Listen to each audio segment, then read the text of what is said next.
Dear friends, welcome to EPG Pathshala. I am Dr. Nitesh Goyal from DAV College, Chandigarh. I am going to present before you the 13th module titled Sources of Data, Primary Data, under the paper Tourism and Hospitality Research.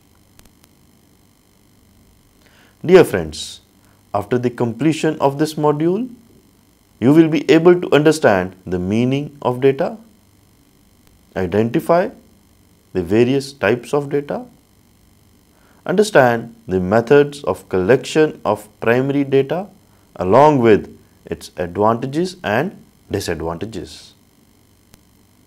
First of all, friends, I would like to give you a brief introduction about the topic. Once the research problem has been formulated and the execution plan or the design has been decided upon, the researcher is required to collect the information and start seeking answers to the research under the inquiry. The present module aims or the purpose of this chapter is directed towards the understanding of the meaning of the data and its importance in research. Friends, you will also come to know about the types of data and their sources. In the last part of this unit, you will be able to make yourself understand the methods of primary data collection. So let's begin. Data. Research studies under the projection can use quantitative data, qualitative data, or both type of data. Each of the above named approaches has its own advantages and disadvantages.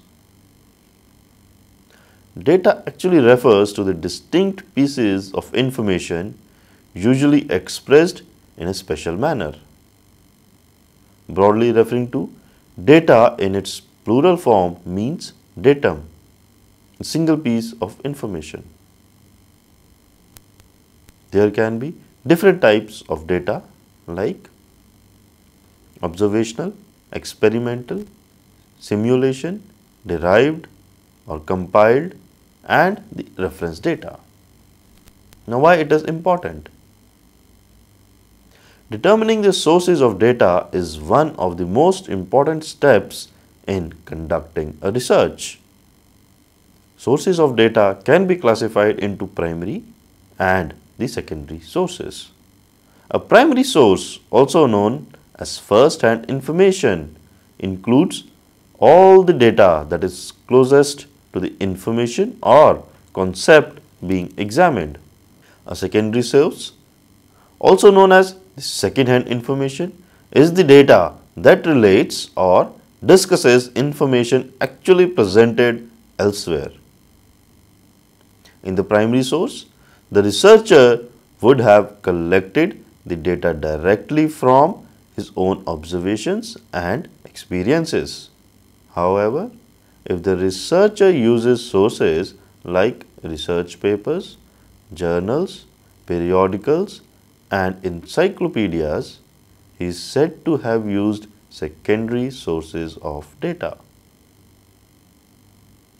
In the present module, you will be studying about the advantages and disadvantages of primary data, the methods to collect the primary data, and the uses of primary data. The researcher uses several tools to execute as well as accomplish this task for the achievement of underlying objective. He or she collects, analyzes, and interprets the data so as to find the solutions to the research problem. The primary method of data collection is the most authentic and trusted method of data collection. Primary data is the fresh form of data that have not been collected and used before. Therefore, primary data helps in enhancing the authenticity, accuracy, and the reliability of research, and in most of the scientific researches, primary data are used. In this module, the main focus, however, is to discuss the primary data only. There are broadly two types of data, as already said, the primary data and the secondary data. Primary data is the information taken first hand by the researchers who collects the data and completes the study process without referring to any second-hand sources. Large companies with good funding prospects can perform primary research such as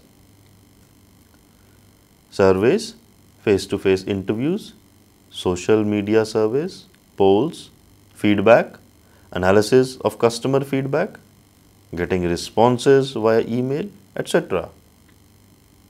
All these sources refer to the primary sources of data. The data which is collected by the researcher himself or herself directly from the original sources is called the primary data. The original source is called the source for data collection.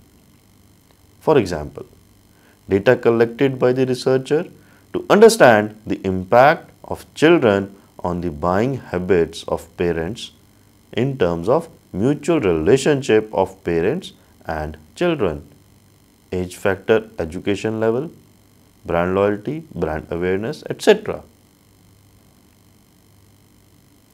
Primary data is collected through various methods such as observations, interviews, mailings, etc.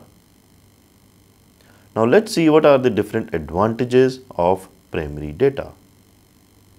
First, the research carried out is goal-oriented and is based on first-hand information, and there is high possibility of minimizing the wasting of resources. Second, the researchers at his own will change the course of study whenever needed and choose the platform as is suited to one's requirements. It is possible to capture the changes occurring in the course of time. As time progresses, many facts get changed. In this context, secondary data may not be very useful and the researcher needs primary data which is relevant as well as accurate. Third, it gives original research quality and is also free from biasness or the opinions of the third parties. It is an original source of data, so the collected data can be used for several purposes in the research study. Fourth, it is flexible to the advantage of researcher. Same data can be utilized by the researcher for multiple dimensions scientifically. Now, after having a look on the advantages, let's also look on the disadvantages of primary data. First, it involves huge amount of expenses as against the secondary research. A very high cost is involved in collecting data from the primary sources. Use of manpower, survey tools, etc. involves very high cost. Second, the procedure is more time consuming and hence accounts for huge amount of costs of assets. A lot of time is required in collecting data from various primary sources. Third, the outcome from research audience may not be always feasible.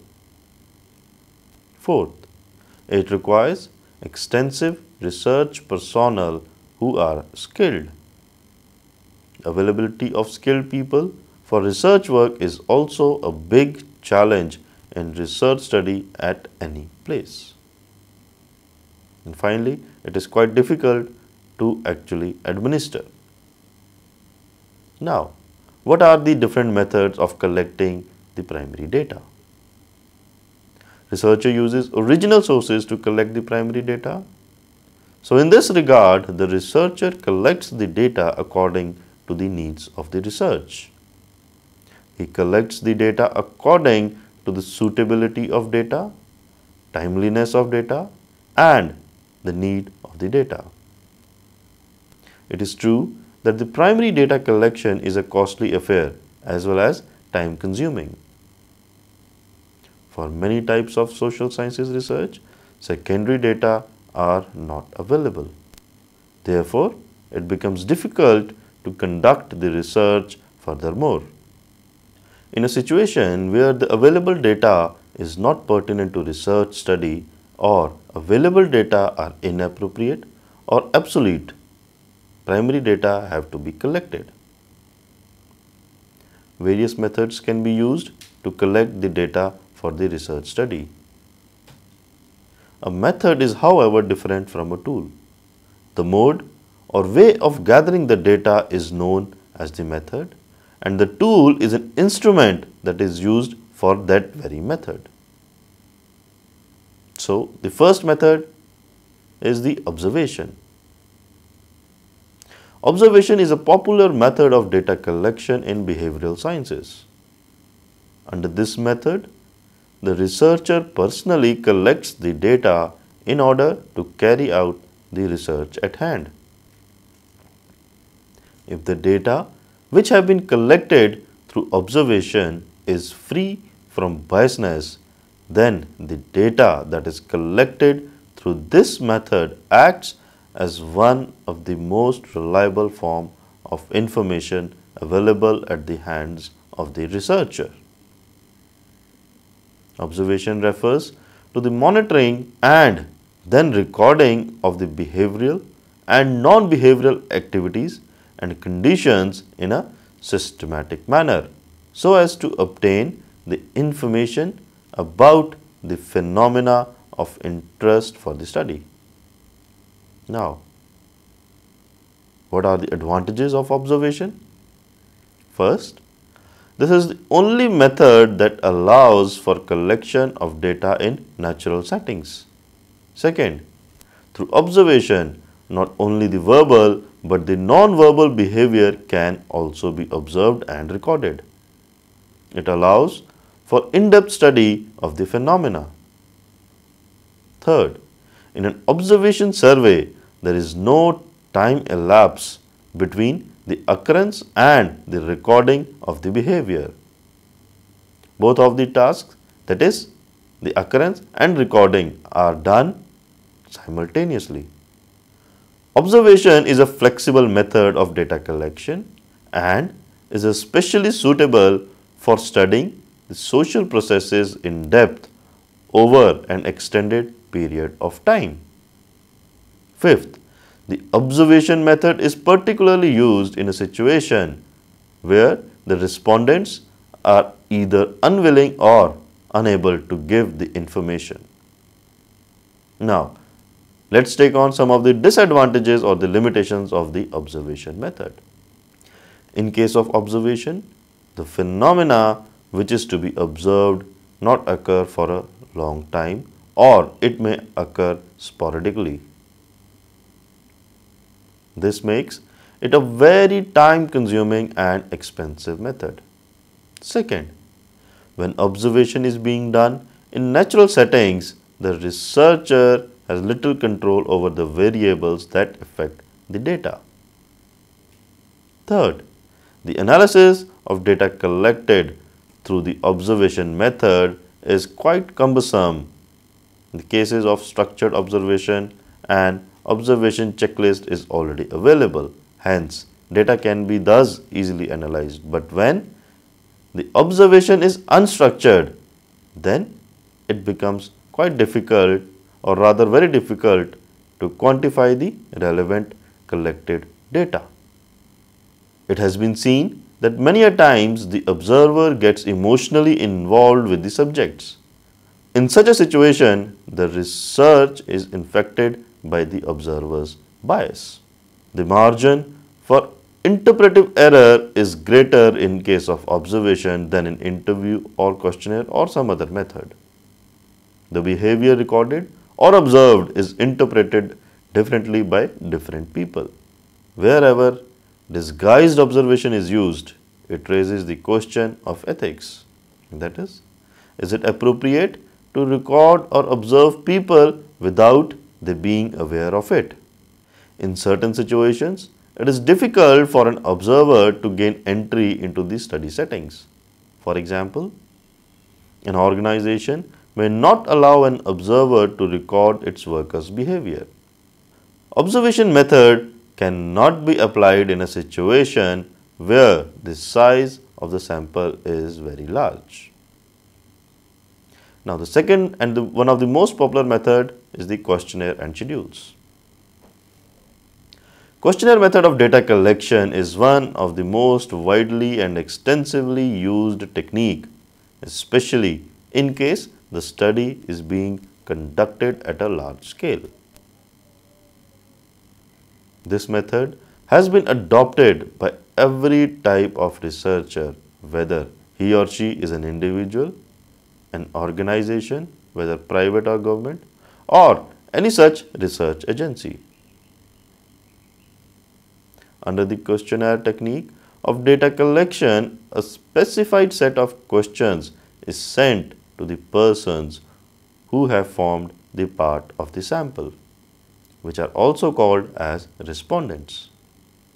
This set of questions is termed as the questionnaires, which is sent with an expectation that the respondents will reply to the questions and return the questionnaire back to the researcher. Data collection through schedules is very similar to that of collection of data through a questionnaire, but not the same. The main difference lies in the fact that through a schedule, that is the document that contains the set of questions, the data is filled in by the investigator himself, who is specially appointed for this purpose. Such investigators, along with the schedules, meet the target respondents at their place or any such agreed place and get the schedules filled. So, what are the advantages of a questionnaire method? This method does not suffer from an interviewer's bias. The questions to be asked are impersonal and standardized. Since the respondent fills the questionnaire himself, the interviewer's interference is minimum. Further, the questionnaires allow for anonymity. The respondent feels more secure since they are not answering face to face but writing the responses on a piece of paper. Hence, the answers will be given more freely. The questionnaire method does not put pressure on the respondent to respond immediately. Hence, this method is particularly suitable in the situations where the questions have to be answered after a careful and diligent thought. The impersonal nature of questionnaire ensures the uniformity from one measurement situation to another. Further, in case of mailed questionnaire, the supervision and the control effort is not required at all, since there is no need to appoint the field workers. Despite these advantages, the questionnaire suffers from some of the drawbacks also. The level of questionnaire may not match the intelligence level of the respondents. Even though simple words may have been used, yet all the respondent would not be able to understand the entire questions. The non-response rate is quite high in case of questionnaires. Many people do not fill the questionnaires at all and some do not bother to send them back. Also, in case of mail surveys, it is very difficult to know who has filled the questionnaire. It can be filled by anyone. The identity of the person filling the questionnaire is always doubtful. Since the questionnaires are filled by the respondents in their own hands, many times the writing is not legible and it leaves the form incomplete and useless. In studies where spontaneous answers are required, the questionnaire method is not suitable at all.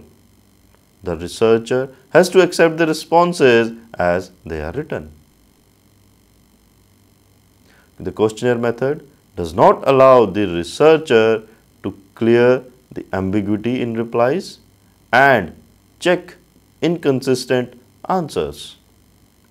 In case of mailed questionnaires, the researcher is unable to supplement the written replies with his own observation.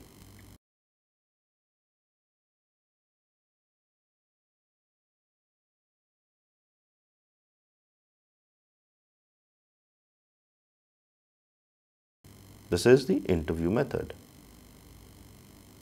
This method is also an important and a critical way to collect data that involves in it a planned and a systematic conversation that has taken place between the interviewer or the investigator and the respondent. Through this, one is able to get suitable, reliable, as well as the accurate information related to a specific research problem. With the use of this method of data collection, one can get near to a suitable range of data having both demographic as well as the social characteristics or both depending upon the research under question. In today's world, most people are highly practical in nature. For example, they would like to interact more rather than to write. So this method is much preferred as compared to other methods of data collection. By making use of this method, one gets an in-depth view of the problem, which helps in correct diagnose, and hence this further helps in probing as well as finding solution to the problem under question efficiently as well as effectively. So what are the advantages of the interview method of data collection? Interview as a data collection method enjoys a lot of advantages. An interview allows for gathering information in more detail. Since the interviewer and the respondent are having a communication, the doubts can be cleared, probing can be done, and wherever required, details can be asked. Interview method can be used to collect qualitative facts. The attitudes, ideas, feelings, views, opinions, and behavior can be recorded in an interview method. The interviewer gets an opportunity to observe and record the answers from very close quarters. Another advantage of interview method is that it allows for greater flexibility in the process of questioning, especially in unstructured interviews. The interviewer has the freedom of asking additional questions, changing the sequence of questions, and in certain cases changing the wording of the question also. A significant merit of this method is that the validity of the information provided can be readily checked. The interviewer is able to judge when the respondent is not giving true answers or is hesitant in giving the complete answers from the non-verbal cues given by the respondents. In this case, there is a very little chance of misinterpretation of questions and answers, especially in case of structured interviewing techniques. Despite these advantages, there are situations where a researcher might not prefer to use the interview method of data collection due to some of the disadvantages associated with this method. The interview method requires a lot of time. First, to seek out the respondents, then to ask questions, and later on to analyze the answers. One estimate has shown that it requires approximately 6 to 9 hours to transcribe 1 hour of interview responses. Secondly, The variability in the data collected by interview can be caused due to interviewer's own characteristics. An interviewer's state of mind, his physical health, affects the way he asks the questions and the way he interprets them. His mood may make him look at a cup that is half full or a cup that is half empty. That is, he may look for positive interpretation of any of the respondent's answer, or on the other hand, he may look for some negative results in the same answers. Further, when more than one interviewer has been used to collect the data, then the extent of variation would also increase. Further, an interviewer's personality goes a long way in the determination of the confidence that the respondent will place in him, and hence the extent to which he will feel free and comfortable while responding. Another disadvantage is the cost involved in this method. It is quite expensive. The expenses has to be incurred on selecting, training and supervising the field staff that is conducting the interviews. The respondent may get affected by the presence of the interviewer. It may influence his response, whereby in order to give the right image to the interviewer, the respondent might give false answer deliberately. Lastly, the interviewer faces the dilemma of choosing a method for recording the answers. Wherever the use of audiovisual aids for recording is not allowed, there the interviewer should either know shorthand or should record the answers later, on which introduce the errors in the response recorded. Now, a little brief about the secondary sources.